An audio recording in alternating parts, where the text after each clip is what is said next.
today, the people have just been into the alcohol, but mostly now it's drugs that have taken over. The meth, that's what has taken over and just made our own people lost. Kinakamasi was known as Long Lake, but now it's Kehewin. I grew up just outside the reserve, not far off.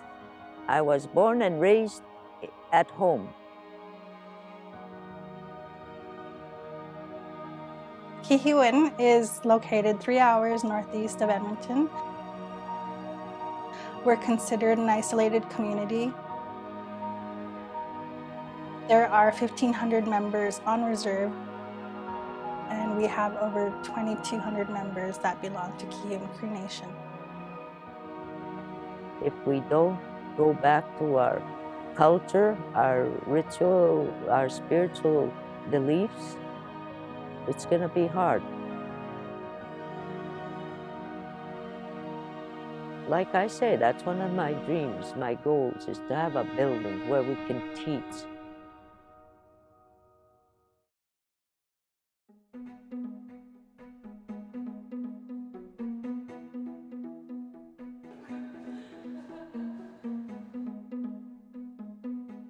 My name is Deanna Smith, and I am the Assistant Health Manager here at Kehewin Health Services.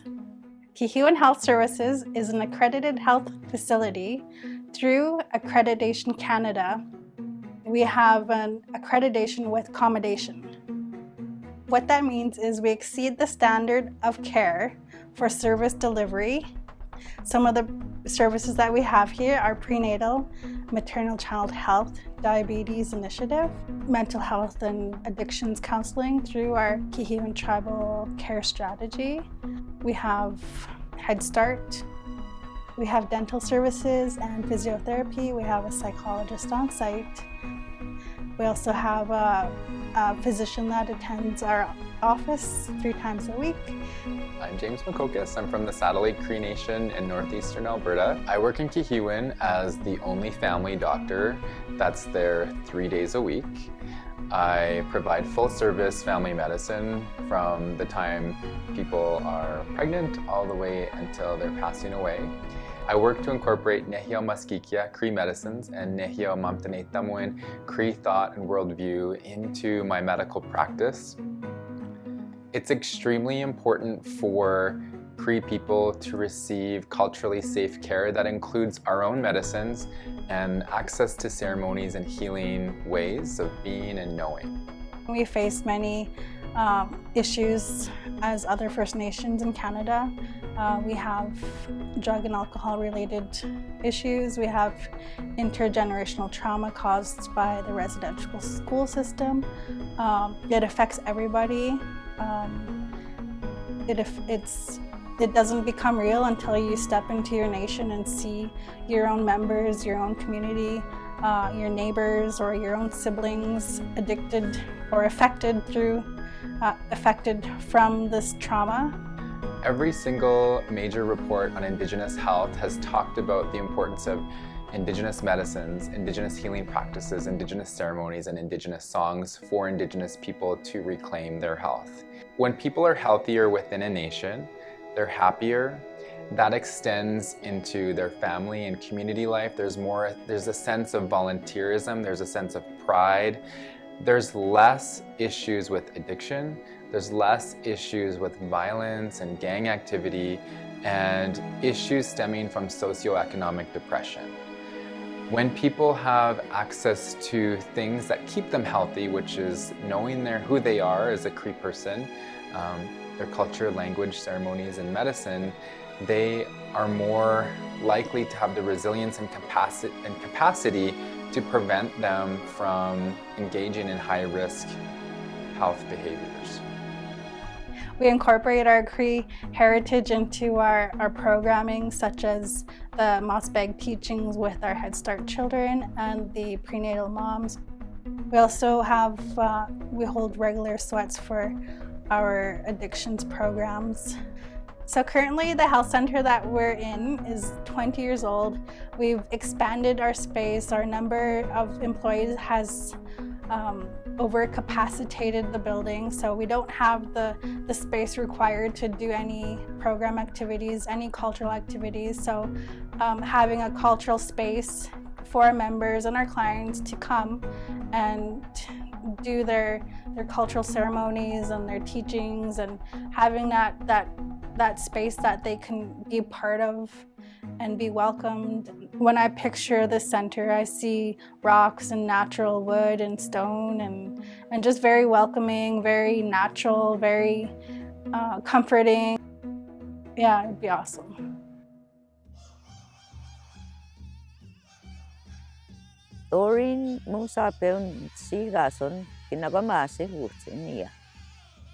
Omo takapian nikotawan sisip sagay gan sigateo manaway. My name is Doreen Monsapeo. I'm from Long Lake. Where my home fire is by Duck Lake. Our ceremonial life was always a strong part of us. Like back then we did have, we always had the Sundance in the summer, in June, but we have chicken dances, ghost dances that happen here with families that can host them, and round dances in the winter. It's a way of, a lot of us, a way of healing. All these ceremonies that I know bring us together, and I think we need to go back. We really need to go back to them together, like be strong with it. As the elders say, we have to. If we don't go back to our culture, our ritual, our spiritual beliefs, it's gonna be hard. Our young people, mothers and maybe young men too, need that, to have leaders that,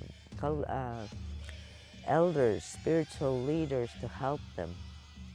Because a lot of things, you know, that's where they could be taught. Because, you know, if a spiritual leader, an elder, is really good at in his ceremony, the grandfathers come. You can hear them.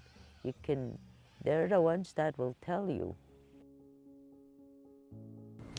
Building a cultural healing space is a huge step towards righting the wrongs of the past in this country.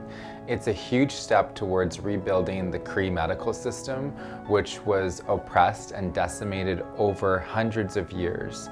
And as Kehewin works toward rebuilding that within their own nation and community, they're going to see huge results of having healthier and happier children, healthier and happier families, and a healthier and happier nation, which is going to improve and maintain their sovereignty. There's a lot of us that really could use a cultural room where we learn our different cultures, like the different ceremonies, for our young people to understand and to really live that way, to follow that trail. I think it'd be awesome to have a cultural, just a straight cultural house for everybody. And I would be there flying. Yeah.